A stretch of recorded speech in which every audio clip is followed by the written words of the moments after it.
Pak. Saya lihat ada Pak Said Iqbal ya. Said Iqbal juga ada. Pakai kacamata gelap kau, nanti Indonesia gelap Jangan terus. gelap itu Mas Said.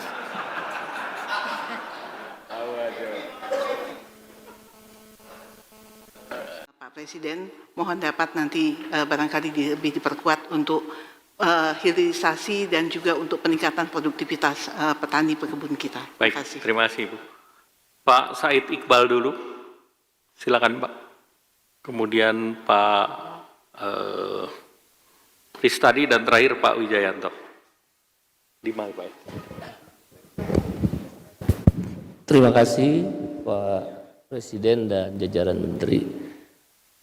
Mewakili 3 konfederasi serikat buruh yang hadir dan teman-teman yang lain, KSPI, KSPSI Andi Gani, dan Bung Eli Silaban, kami sudah mengirim surat resmi Pak ke AFL-CIO, yaitu Serikat Buruh Amerika, agar untuk membantu ada ancaman PHK bagi para buruh di Indonesia bila mana Trump sebagai Presiden Amerika memaksakan kehendaknya dalam pengenaan tarif.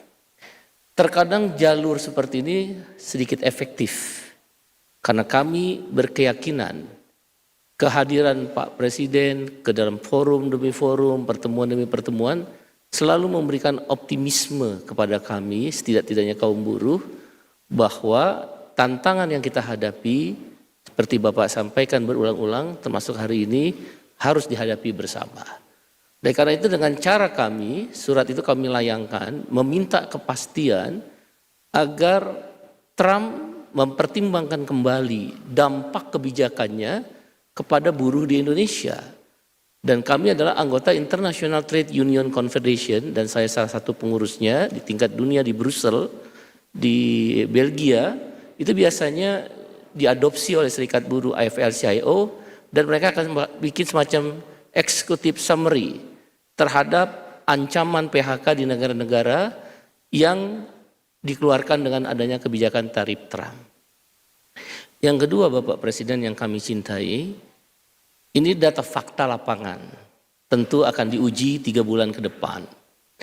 Laporan dari teman-teman serikat buruh di tingkat perusahaan, mereka sudah diajak berunding oleh beberapa pimpinan perusahaan bahwa akan ada efek PHK terhadap kebijakan tarif Trump. Tadi sudah disebut tekstil, garmen, sepatu, sawit, elektronik, dan juga komponen suku cadang otomotif.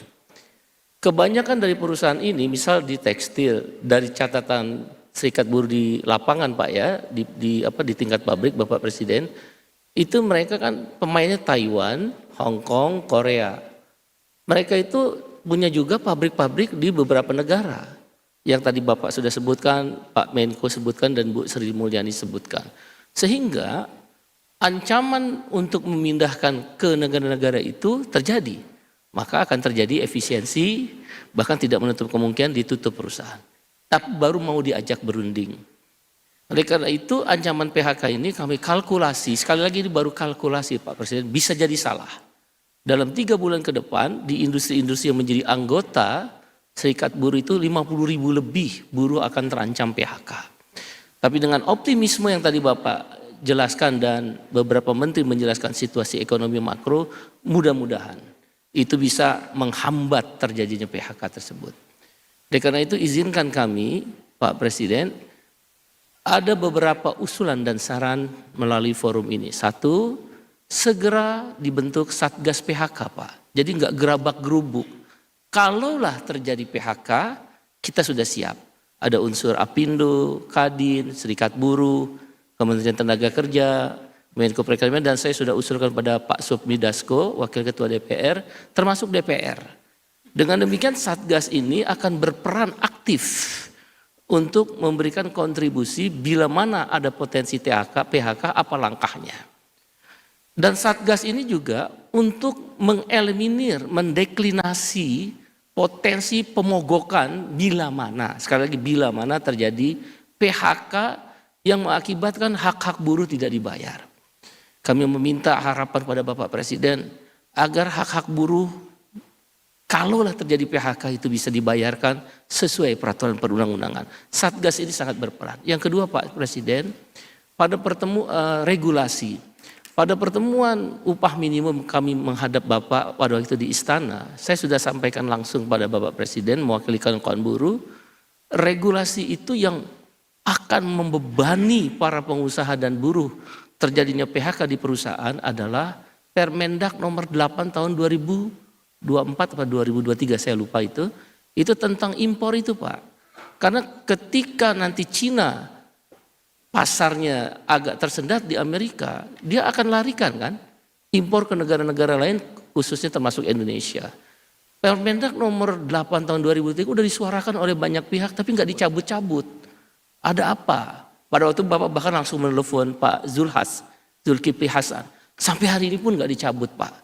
Mohon kiranya mungkin menjadi bahan pertimbangan dicabut segera supaya bisa menurunkan tekanan terhadap persoalan tarif ini. Kami sekali lagi optimis dengan kehadiran Bapak pada hari ini, makin optimis.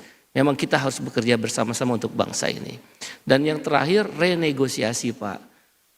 Beberapa waktu yang lalu kami bersama Bung Andi Gani kemudian mengundang Pak Kapolri ke Brebes Pak. Ada perusahaan namanya Tahsung Pak. Dia ada dari Taiwan, Nike, Adidas, Puma. Salah satunya pasar ke Amerika. Dia akan mengembangkan sampai 25.000 karyawannya. Nah, bahkan 50.000 untuk tahun-tahun ke depan. Ini dari Vietnam dipindahkan ke Indonesia. Nah, tentu dengan persoalan tarif Trump ini, dia pasti akan menunda pengembangan itu. Karena dia akan mencari perusahaan Tahsung yang beroperasi di negara lain yang dampak tarif Trump ini tidak akan terasa di negara yang akan mereka pindahkan. Oleh karena itu renegosiasi menjadi penting khususnya di industri-industri persepatuan Pak. Persepatuan kita agak lumayan Pak. Nah perusahaan elektronik Pak Presiden kebanyakan itu ekspor ke Amerika misalnya seperti kelompok Panasonic, kelompok Toshiba itu Pak, ekspornya 100% ke Amerika Pak sekarang. Jadi sangat terasa sekali akan terjadi pengurangan karyawan. Kebetulan saya bekerja di perusahaan elektronik. Begitu juga suku cadang otomotif.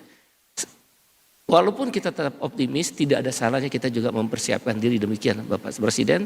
Terima kasih.